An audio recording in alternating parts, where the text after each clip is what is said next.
Warning. This podcast contains true stories that are not intended for those missing a sense of humor. Any resemblance to actual events or allegations are purely coincidental. Before listening, please relieve yourself, as possible adverse effects include spontaneous bladder leakage, mild hysteria, and sudden release of dopamine. Names have been changed to protect the innocent and guilty. Everyone is innocent until proven guilty, Karen.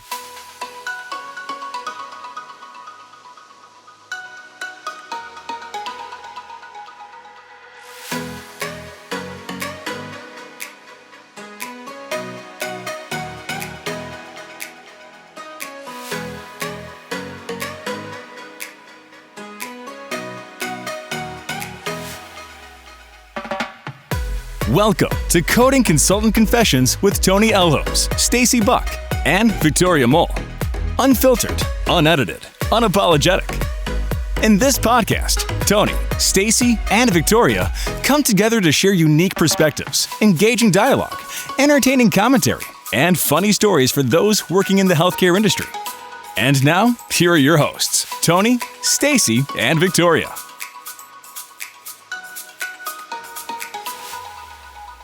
So we're here today to talk about one of the most frustrating things in life, and that is dealing with difficult people. And it seems like everywhere we go, we're kind of surrounded by them. They could be difficult coworkers in our work environment. We have family members that can be difficult to deal with, friends, and it can be maddening sometimes. But don't worry, because we're going to share some great stories and some great insights on how to deal with them like a pro, or at least make you feel a little bit better about what you might be dealing with difficult people, difficult situations, difficult personality types, perhaps. So I thought we would start with just kind of sharing a story about a time we had to deal with a difficult person. So Tony, well, actually, let me back up real quick and just say, welcome to the Contempo Coding. Welcome to the Coding Consultant Confessions. Said that little slow there on purpose. Podcast. I am joined here with the amazing Stacy Buck and Tony Elhomes, two amazing female entrepreneurs in the medical billing and coding and consulting space that I've had the pleasure of connecting with. And we are having an awesome time with this podcast. We are so grateful for our audience and for all of the opportunities that you've given to us to listen to our stories, and so that we can share some of our amazing insights.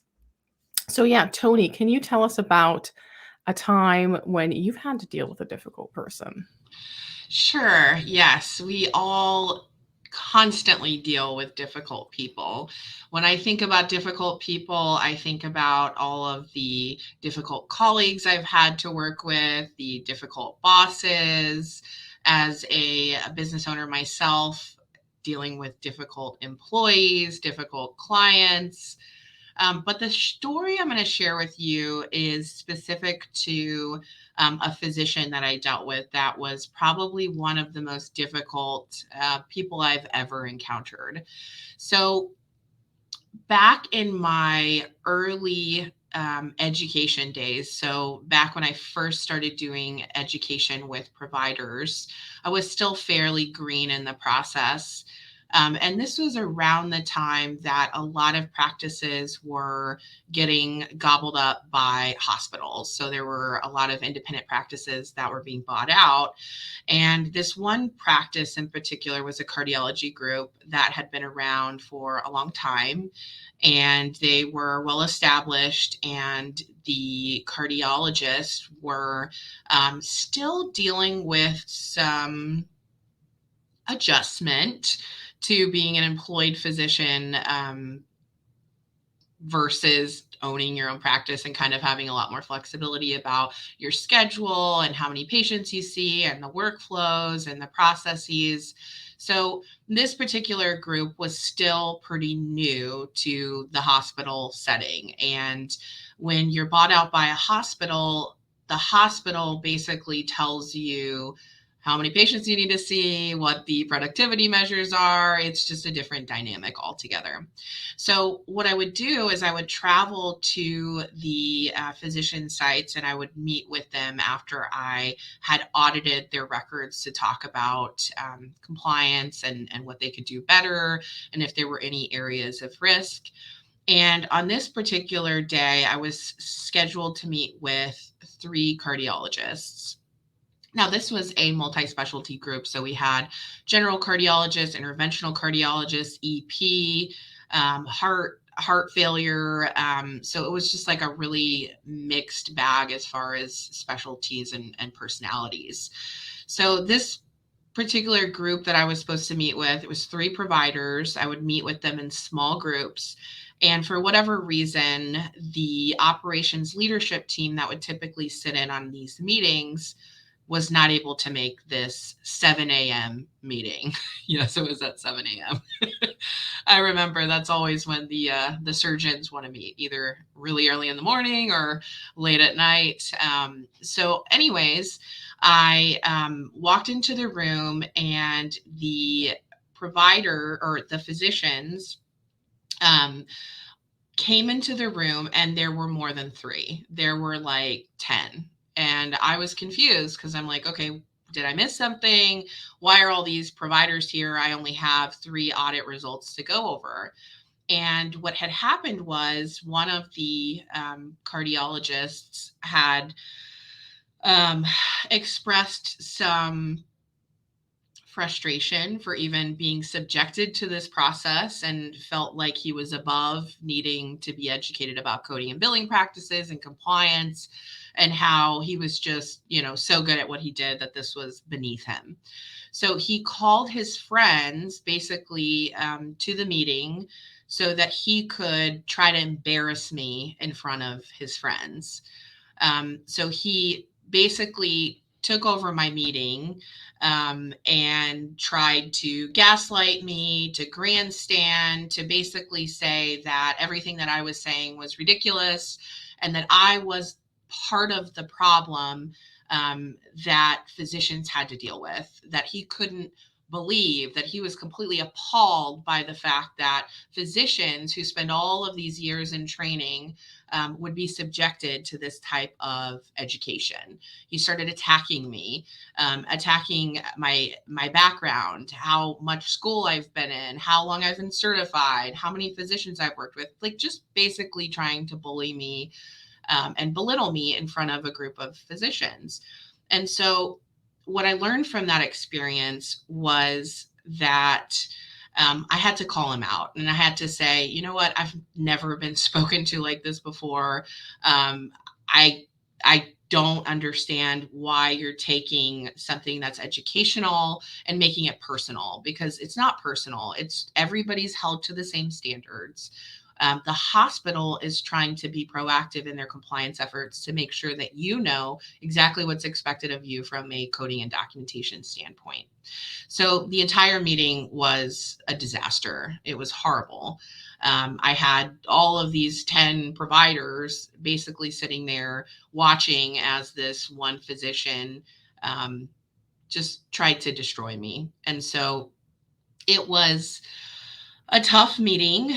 But what was even worse about that meeting was that I wasn't done. I was then asked after the meeting to follow this physician around for several days to give him more hands-on education and guidance. So it was bad enough that I had to deal with him in that meeting. Then I had to go follow him around in the hospital and the clinic and the cath lab to basically develop a rapport with him enough to where he would want to listen to what I had to say as far as feedback. So that was a challenging experience because not only was I belittled and humiliated, I was also then forced to take the bully and follow him around. But that experience was interesting because I learned a lot about that physician. I learned that he was actually a very good physician. His patients loved him. He was respected by his colleagues, but he absolutely detested any type of coding, billing, compliance related dialogue. He hated it. So that taught me that even though he was very belligerent and he was attacking me, it showed me that it wasn't about me at all. It wasn't personal. It was him being so frustrated with himself and all of the changes and the dynamics of going from an independent physician to being an employed physician. He was just lashing out at me.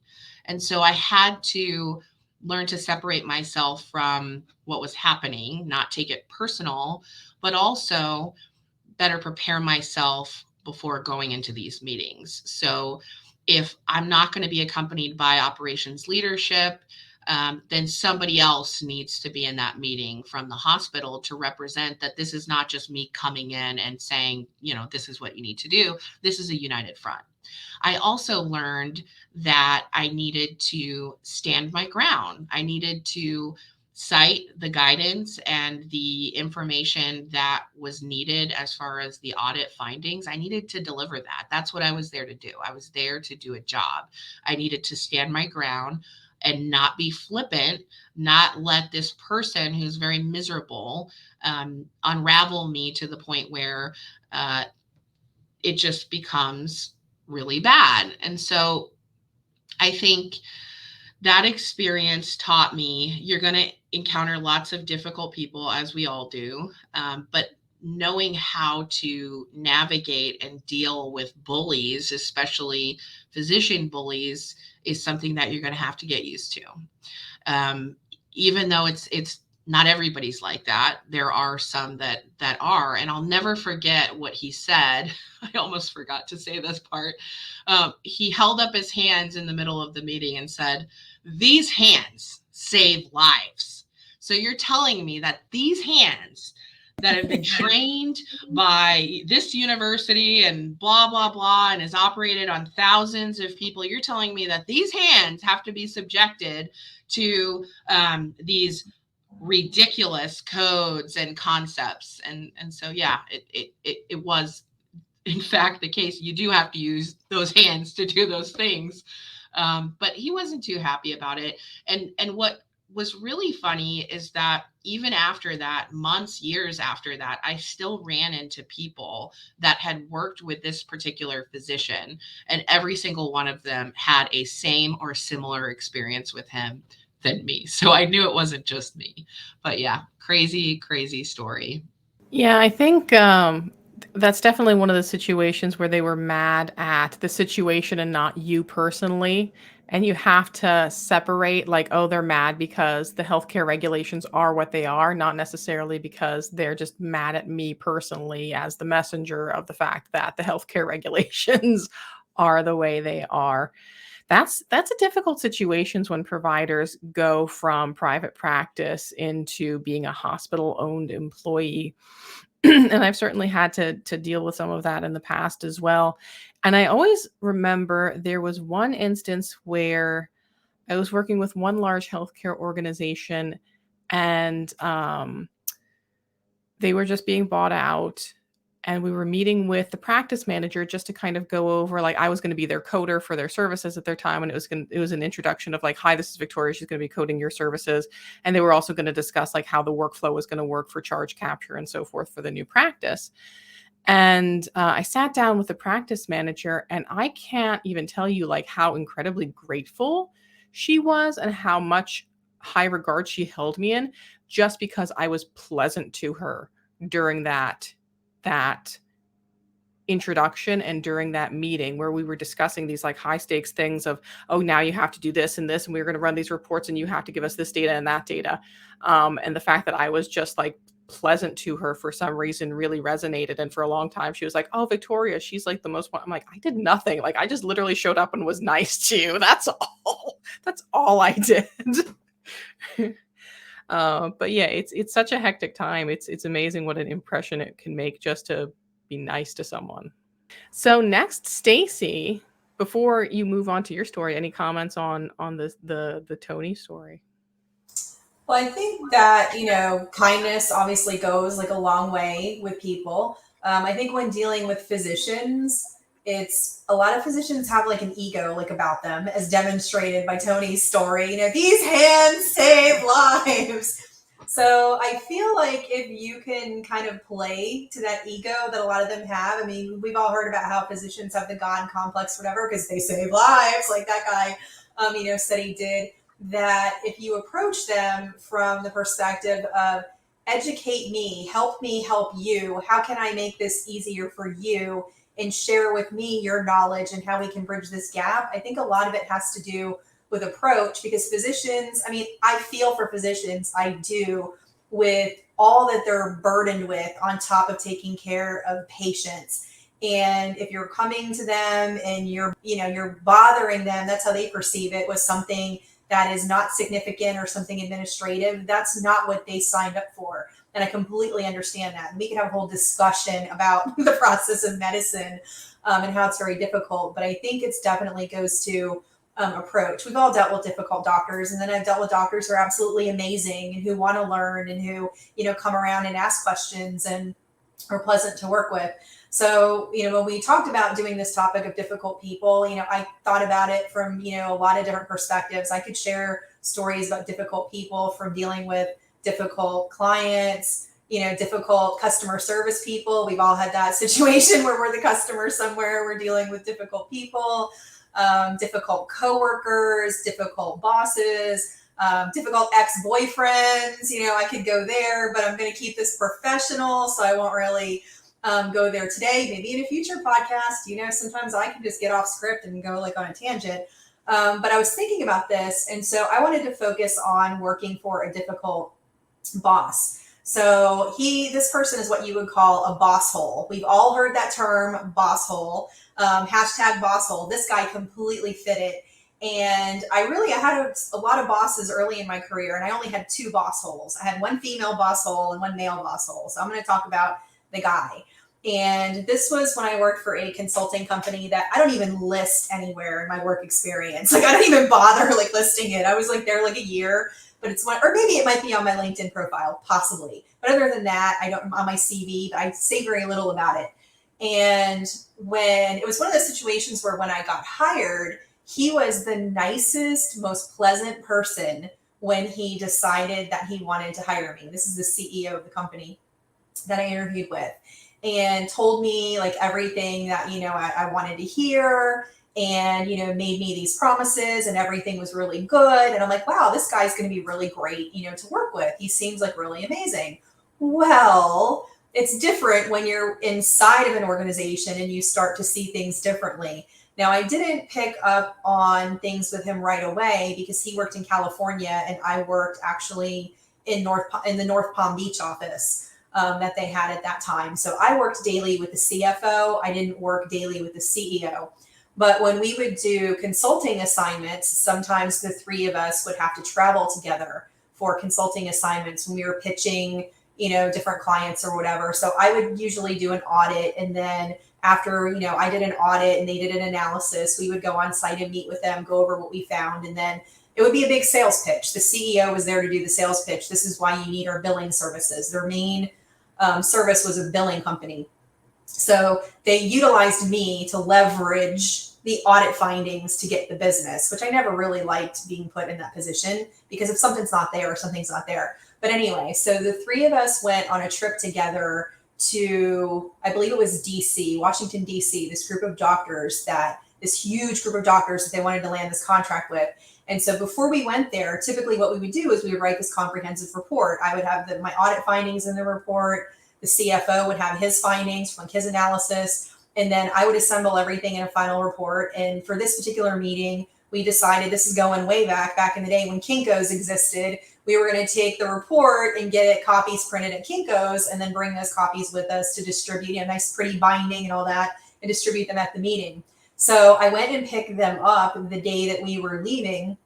And so we just took the box and then, went to the airport and didn't think anything of it. So when we get to our destination, the CEO was meeting us, and we were getting ready. We were going to go to dinner and then go meet with the clients. It was an evening meeting, like a lot of physician meetings typically are, because they're seeing patients. And so I went up to my room to get ready for dinner, to like shower and like change, because when you're traveling, just ugh. It's like me and a friend used to have this joke about like, what is it that happens to you on a plane? Like you get like on a plane looking all fabulous and just you've sat on the plane, you've done nothing else. And when you step up the plane, you instantly have plane hag face. Like it's just there. It's like all over you. Like nothing's like working. So you have to like go to the hotel and start all over again. So I went to the room to pull myself together, wipe that off my face, and then get ready for dinner. Well, while I'm in my room taking a shower, the CEO is banging on my hotel room door like a maniac, screaming for me to like come to the door. I have zero idea why he's freaking out, banging on my door. Quite frankly, I didn't care because I was in the shower and I was not going to get out to accommodate this man. So I completely ignored him, finished my shower, and he went away. So I'm like, well, whatever it was, he must be like over it, but you weren't going to disturb me. So I finished getting ready and then I go downstairs to meet them in the lobby. And he is flipping out like a maniac because when he went to review the report that we had printed and bound, there was one page missing from the binder. Kinko's had somehow missed the page. Maybe it's stuck together or whatever. And so he is flipping out. He's like, now I got to go get this reprinted. I got to find somebody to do this. We can't go to the meeting like this. And he's just flipping out. And he like walks out the door, like screaming and like leaves like me and the CFO there. Now he had already been yelling and screaming at the CFO before I came down, like really ripping into like him. And then he started in on me, like when I came down, and then he just ran out screaming like a maniac. And I'm thinking, why are you behaving like a lunatic? Because we have the report on the CD-ROM, and all you have to do is go to the business center and say, hey, could you print the page off for us and insert it? Stuff happens. I don't think it's going to make or break a deal. You know what I'm saying? But no, he flipped out. He went somewhere off-site and comes back with just the pages printed off anyway. They're not bound. He didn't get anything like redone, like completely stupid. So by the time he gets back though, now we're running behind schedule. So he's just like, that's it. He's like, we can't eat dinner. We're not going to dinner. And I said, no, I have to eat dinner. No, you're not eating. You're not getting dinner. I said, you are going to get me food, even if you're taking me to a drive-through, but I am not doing this meeting without eating something for dinner. I'm like, it's just not happening. So he didn't like it. The CFO was driving. So the CFO did. I remember driving. It was really tense. Can you imagine getting in the car with this lunatic after this like went down? It was really tense. And then we were on the highway and I spotted a Wendy's off the highway. And I'm like, you can just pull in there and stop there. Well, when you're different places other than Florida, like it's very easy to get off of exits and find places in Florida with our roadways. When you travel other places, it's not as straightforward how to get off an exit and get to somewhere. Like there are weird twists and turns. So there's a little bit of difficulty actually navigating to the Wendy's, which was pissing him off even more. This was like going on because it's taking longer.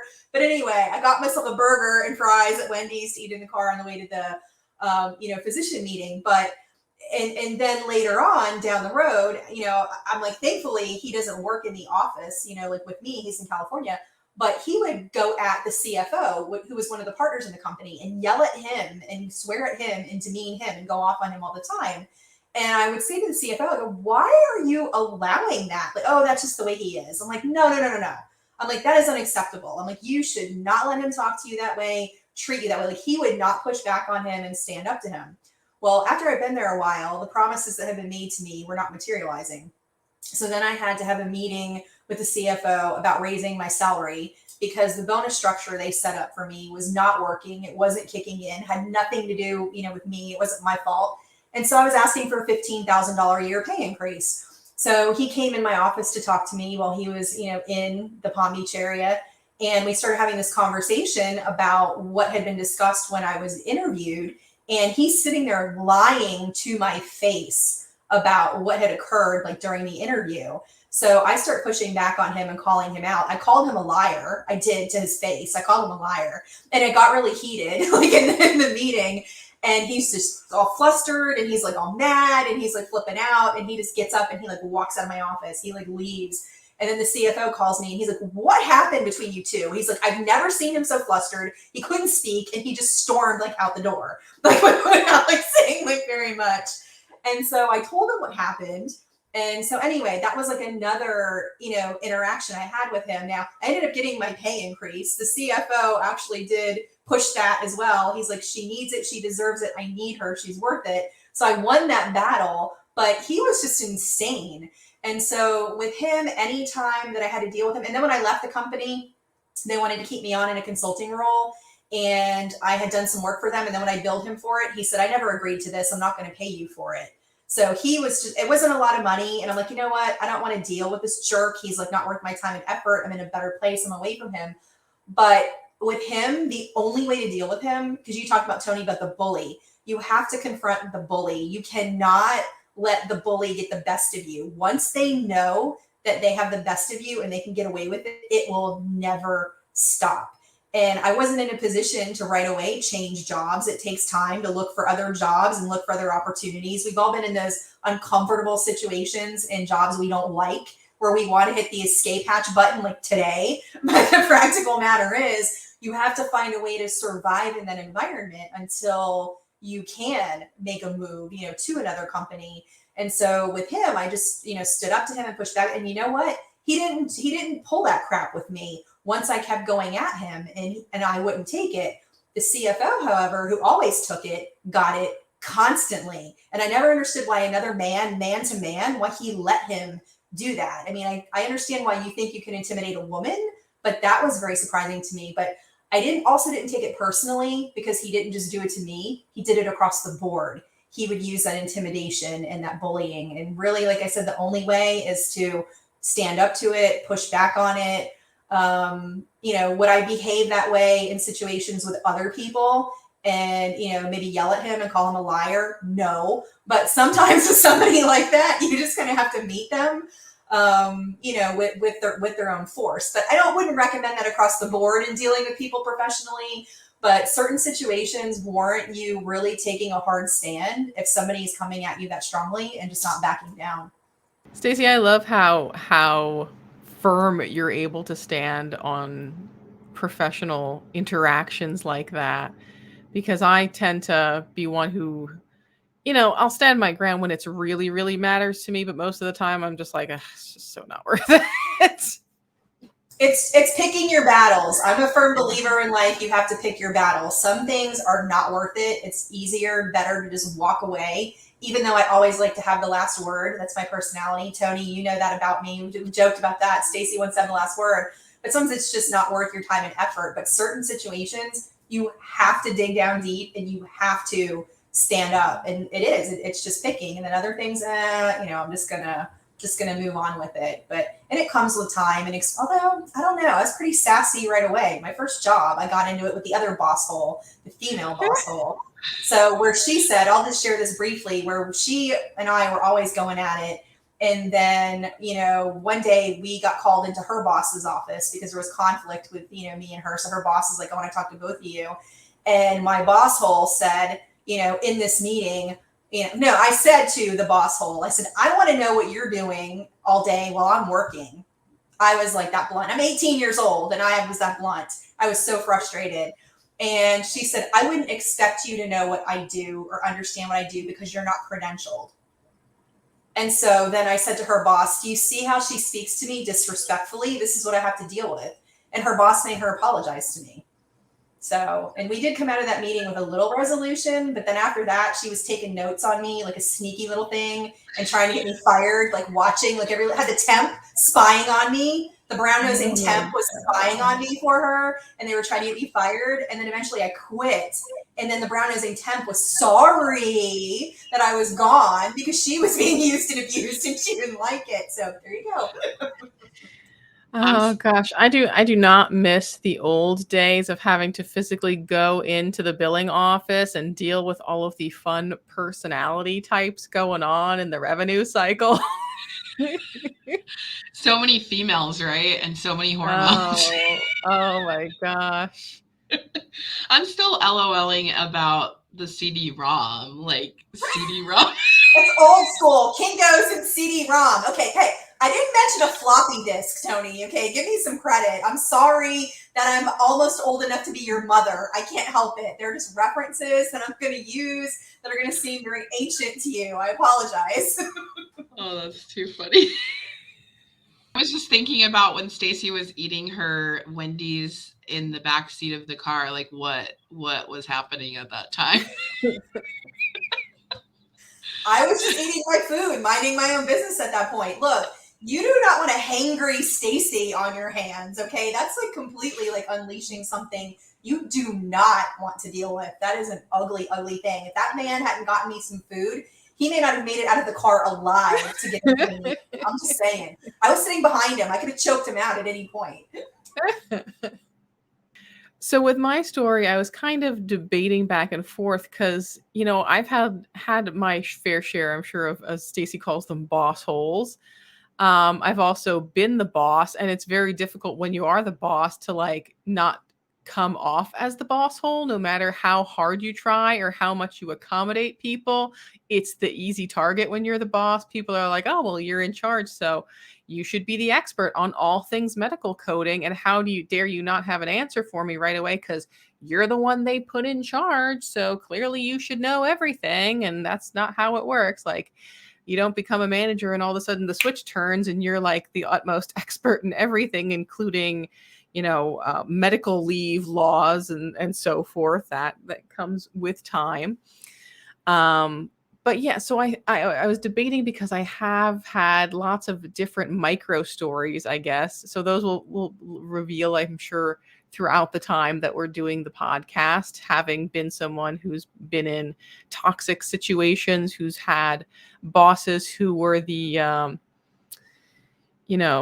how would you say it? Professionally passive aggressive to an extreme.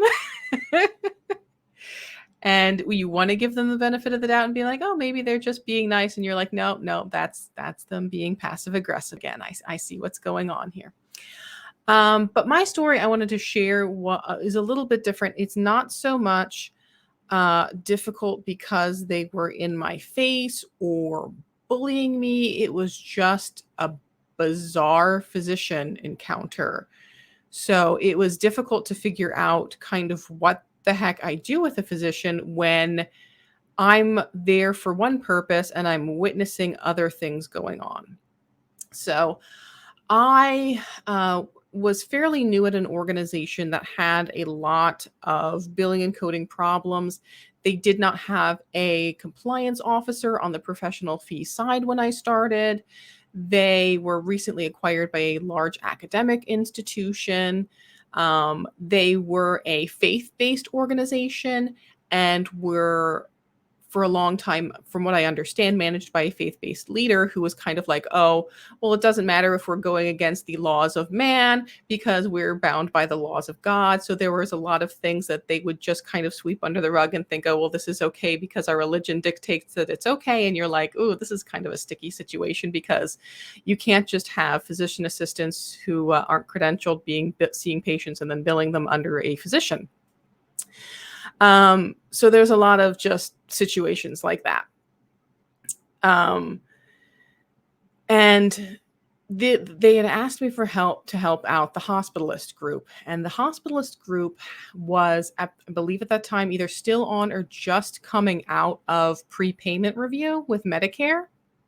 So they had been in quite a bit of trouble in the past. They had, Medicare was saying, oh, well, they're billing all these high levels of service.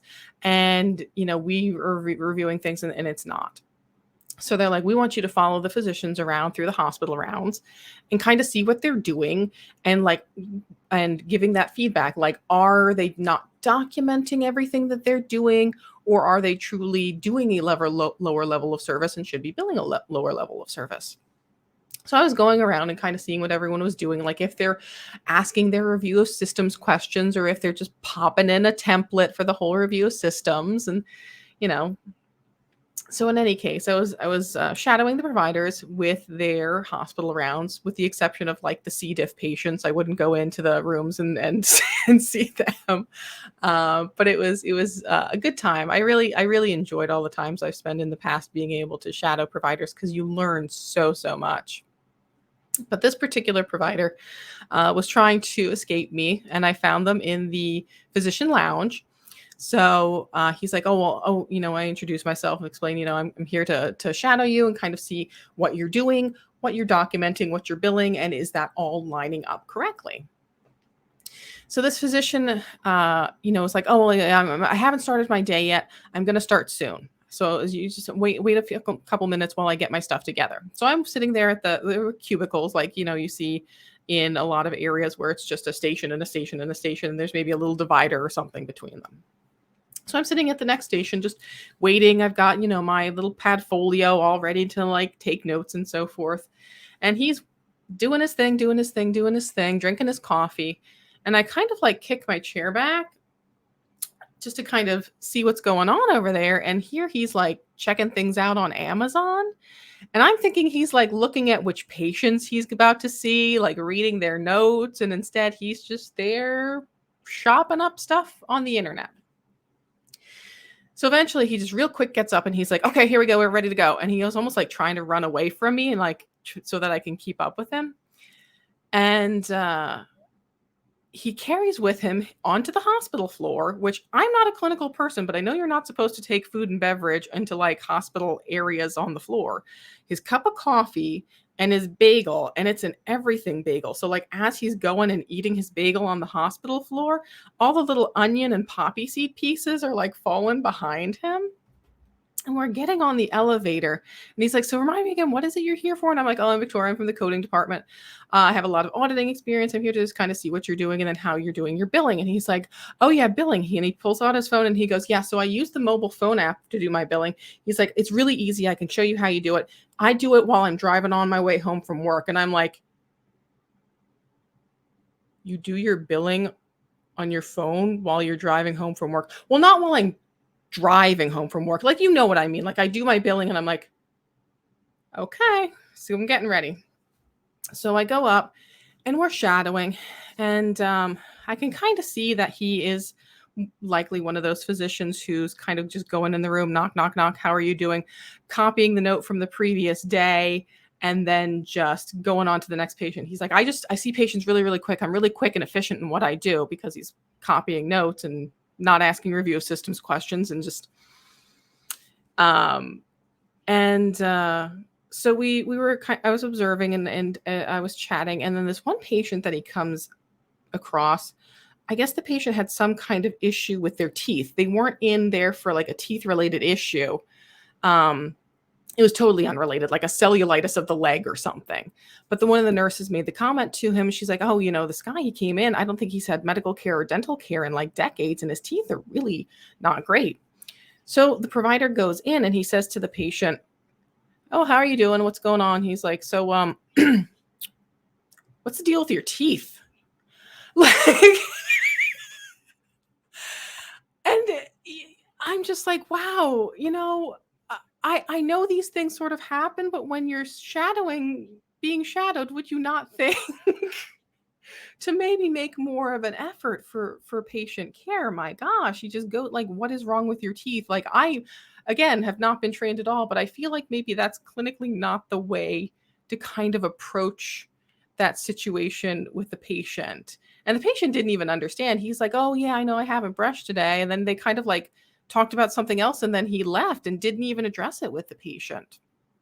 And I understand there was apparently quite a few complaints from the physicians that this provider was working with in regards to that. So anyway, he's showing me how he does his documentation, his copy and paste, and we were rounding with the patients. And he went into one particular patient that I sat out on, and the nurse comes up to me and she's like,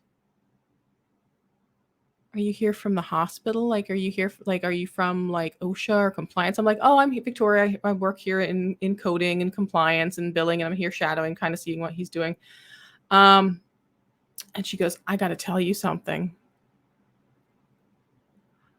I don't think he's a real doctor. I'm like, what do you mean? He's like, I've been nursing for years and I've never seen anyone like this guy. He just goes in, he copies things. He barely sees the patient. He's like, I'm telling you, like, I don't know how he got here, but I don't think he's a real doctor.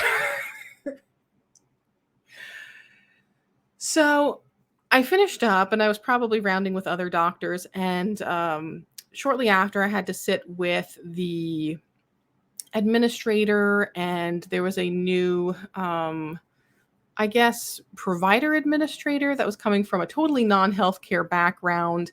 And my coworker was sitting to give her addresses on the practices that she was shadowing with as well. And I'm like, oh my gosh, I have to kind of recant this tale of this provider. I'm here to talk about his documentation and the documentation of the other providers. But now I have to kind of address the fact that there's some patient care issues, there's some clinical issues, which really aren't the purpose of me having to come in there. They're really not mine to address. That's really not my wheelhouse. But I have to present what I observed. So I shared the story very much in a similar fashion to what I have told you here about, this is what I observed. And it was just very difficult because I've never seen a physician. I mean, maybe it was burnout or who knows, but that was just the most strange and scary, to a degree, physician that I've ever had to work with in that kind of capacity, where not only are we seeing, the billing issues, but like, gosh, there are definitely some clinical care issues going on here as well. And having to just know, okay, well, I'm going to tell the tale of what I observed and have faith in the process that whatever needs to happen, wherever this needs to get escalated from beyond this, is going to get taken care of. That is bizarre. Can you imagine what he does on the days when you're not following around? Right. Seriously, you're supposedly on your best behavior when you're being watched, right? Jeez. Wow, that is frightening. It was. And I've had some off moments with providers. Like sometimes they get kind of friendly with you. Like I had one provider I was shadowing in family practice, and they had a patient who was just talking and talking, and they were going on and on and on. And she closes the door, and they were all kind of laughing to see what my reaction was. And she's like, I just want to let you know, like, all of my patients are crazy like that. I somehow get all of the crazy patients. So I've had little interactions like that, but this one just absolutely took the cake on all of them.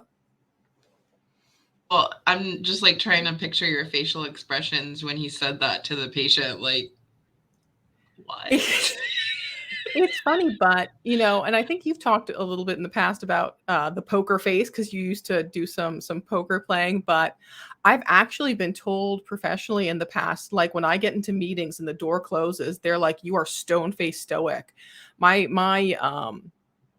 one boss told me at one point, she's like, whenever we're sitting here having professional discussions, she's like, I can't read you because you have literally no expression on your face. So yeah, there's definitely some. Yeah, I mean, apparently I look pissed off all the time. Like that's just my default like facial expression. Like I can remember like years ago, this one job that I had. No, I didn't like the job, and I was miserable there every day. But the CFO came by my desk, not the company I just told you about. It was somewhere else. And I'm sitting at my desk working, and the CFO comes by and he goes, "Why is it whenever I walk by you at like 9 a.m., you already have this look on your face like you've slayed 12 dragons?" He's like, "What is up with that?" And it's like, well, I freaking hate being here. Like, that's part of it. But I tell people, if I look like, if you feel like I'm upset, I'm like, if I'm focused, if I'm deep in thought, then that's probably what you're seeing, and you're reading it the wrong way. Or like my one neighbor, like she's funny. She's like from like New York, and she's like, talks like a truck driver, right? This woman has like no filter. And so sometimes I'll walk out to get my mail, and I'm just in my own little world, deep in thought, right? And I'm oblivious to people around me. And one day she's like, "What the F is wrong with you? You can't even F and say hello to me like when you see me?" And I'm like, whoa, whoa, whoa. I'm like, "Joanne," I'm like, "it's because I like don't see you. I'm like lost in my thoughts." I'm like, "It's not personal." And I didn't get offended when she did it. It made me laugh actually, because I know like how she is. Like that woman has some great stories to like tell, because she's very animated and colorful, as you can imagine. But yeah, I just get in that like zone, and then I'm oblivious. And when I'm deep in thought, people think it's like that video. We've all seen it. Remember like resting bitch face from like, many years ago? Yeah, I've been accused of like having that. I'm like, you can't necessarily read my mood from my face. Mm-hmm.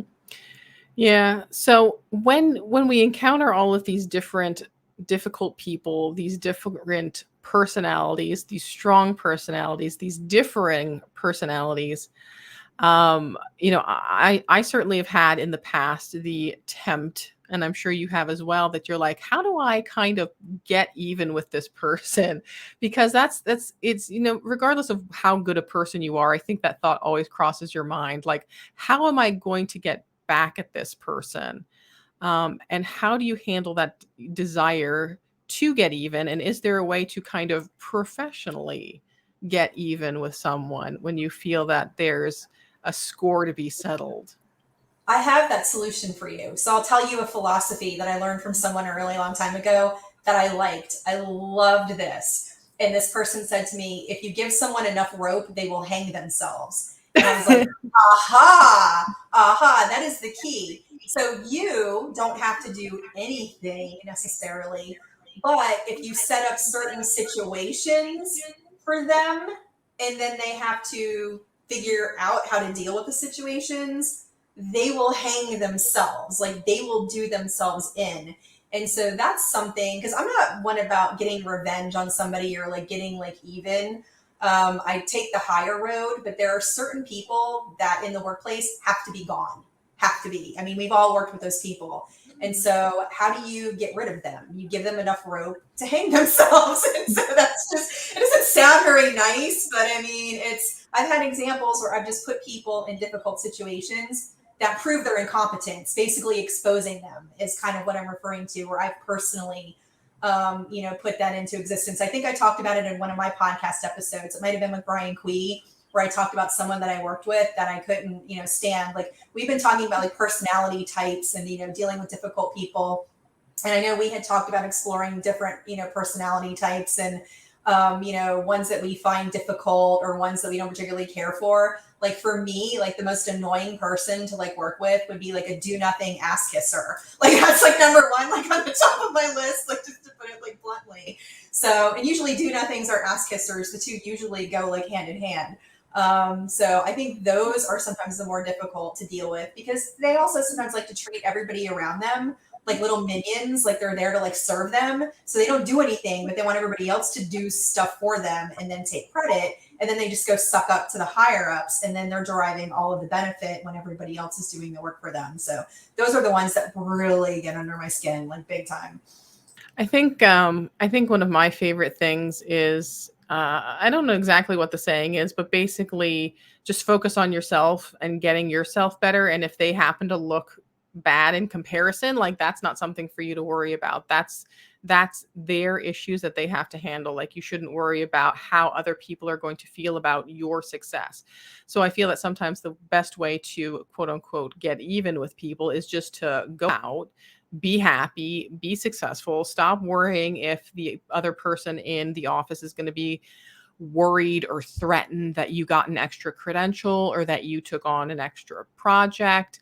I've been in situations in the past where because I was someone who was focused on my career, who was motivated and doing a little bit extra, that, people took that as, oh, well, why does Victoria get special treatment? Why does she get to do this? Why does she get to go to lunch with this person when I have to stay here and work on this? And it's like, well, Victoria took the extra effort. It's because she went out and got her CPC. It's because we had a project that no one else wanted to do and Victoria took it. And part of that project involved having a nice catered meal, meeting with some of the people involved with it. Like she's not getting special treatment. She's getting the treatment that's equal to the projects and the work that she's taking on. So that's, and it is sometimes nice to look back and go, oh, look at how much all I've done. And some of the people that, tried to keep me down back then are still in the exact same place they were 10 years ago. Yeah. Don't ever let anybody dim your light. I've had, Tony, I'm sure you've had similar experiences with Victoria just described, like, in my career, people just, negative, trying to like tear you down. And they're jealous of the level of success, or they feel like they look inferior because they're not stepping up.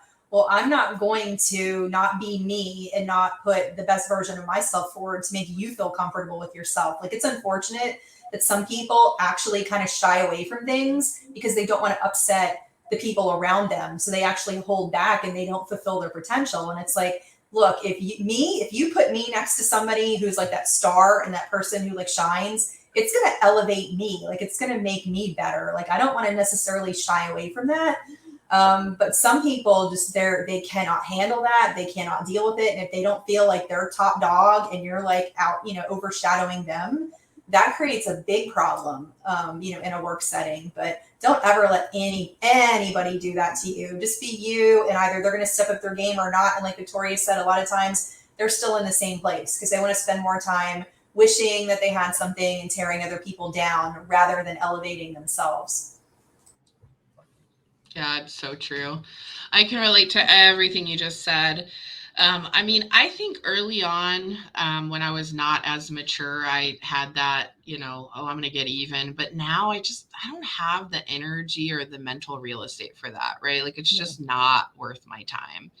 I try to look at things more holistically and deconstruct, like, what is this person's ammo? Like, what is making them behave this way? Like, what is contributing to this situation? Because a lot of times, like with the example I gave of the angry physician, like it has zero to do with you. You're just a punching bag. You're just there for them to vent to, and so you can't take it personal. But yeah, I think having the desire to get even or to be revengeful, it's just wasted energy. Absolutely, absolutely. Um, the thing I want to transition to now, though, is we have those people that are toxic that maybe sometimes we were like, oh, I just want to get back at them for being such a agitating person, making my life more difficult. But how do you know when it's time to just give up the fight, to just be like, you know what, this is not working out and I need to abort mission?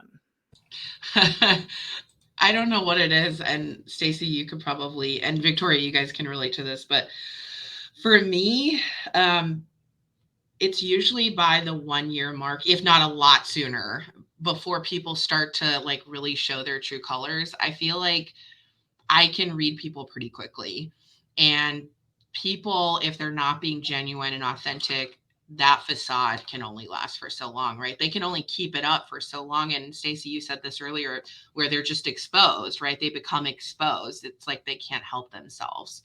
So time is our most valuable, non-renewable resource. The time that you put into relationships, to jobs, to, different seasons in your life, you're never going to get that time back.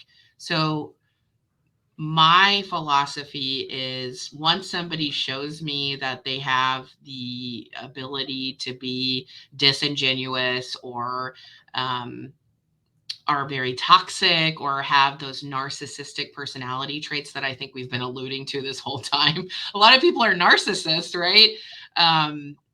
It's time to get out sooner rather than later, because the more time you waste, the more time you're not going to be able to get back.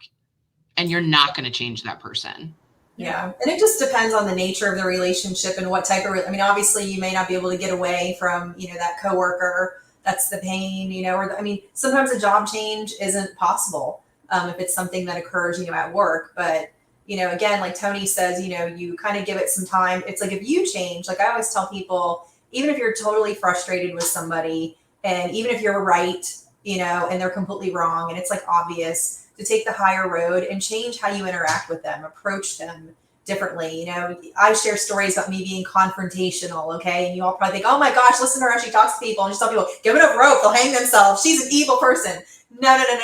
That is not my default setting. I will tell you that. But there are certain situations that require those extreme measures. But it's always about, how can I approach this person and meet them where they're at and shift the dynamic? Because sometimes it's you just showing kindness and shifting the dynamic to see a change in them. Sometimes that will work, and then other times it won't work. But it's always about, I think, looking at yourself first in that relationship, whatever it is, and that dynamic, and asking, can I change anything to make this better, and putting forth the effort. And then once you've tried and you've tried, then sometimes you just have to, I'm going to cut my losses and I'm not going to engage with this anymore.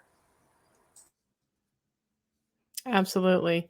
Yeah, I've been put in some situations where I've been in not great work environments. I think that's a fairly common thing. Sometimes things seem really great at first, and then as you sit there and find out things, and people are coming over to you and going, "Oh, did you hear so and so did the," and things get the drama happens. Um, you know, there's a certain amount that you can tolerate because there's a certain amount that's going to happen in any environment. There's ways you can try to tune yourself out or not get involved. But I think, you know, where it gets tough sometimes is we'll have people in the coding industry who would like it's their first job. They need to get their experience, but they're realizing kind of quickly like this isn't panning out. And you come to that divide of, okay, do I try to hold on to this for a while so that I have that experience on my resume, or do I try to jump ship now? My advice in those kind of situations is to hold out as long as you can while you're trying to line up that next position. You don't just want to drop ship, get out, and then find out that you can't get anything. Because at the end of the day, we still all have to pay for our rent or our mortgage, put food on our table. But we also don't want to sacrifice a ton of our mental health for that. In the past, when I've had to leave some of those positions, I've always had another role lined up of some sort. And it's always been at a point where, that particular difficult person, oftentimes it's, a boss that you just aren't able to see eye to eye with. It's just not going to happen. It's been a situation where that boss is a lifer. They've been with that company for the past 10, 15 years, and they are not going anywhere. And I'm like, you know what? They're going to stay here until the day that they retire, and they're going to retire miserable as they are today. So I'm getting the heck out of Dodge while I still have the chance. And, dealing with difficult people can be a challenge, but, having that sense of humor, having people that you can network with, like Tony and Stacy and I all network with each other, without being negative, just being like someone that you can vent to about some of those similar situations. You don't want to vent all of your work situations to the people at work. So just having that humor, that understanding, that can go a long way. But with those particular difficult people, sometimes it is helpful to let them know where you're coming from, to stand your ground, and then escalate to a higher authority if you need to. That might be that human resources department that you have to reach out to. That might be going to the physician champion or someone. So that's it for our episode on dealing with difficult people. Make sure you tune in next episode when we will discuss more stories, provide more insight. Don't forget to give us a review on your favorite podcast platform, and tune in next time for another confession.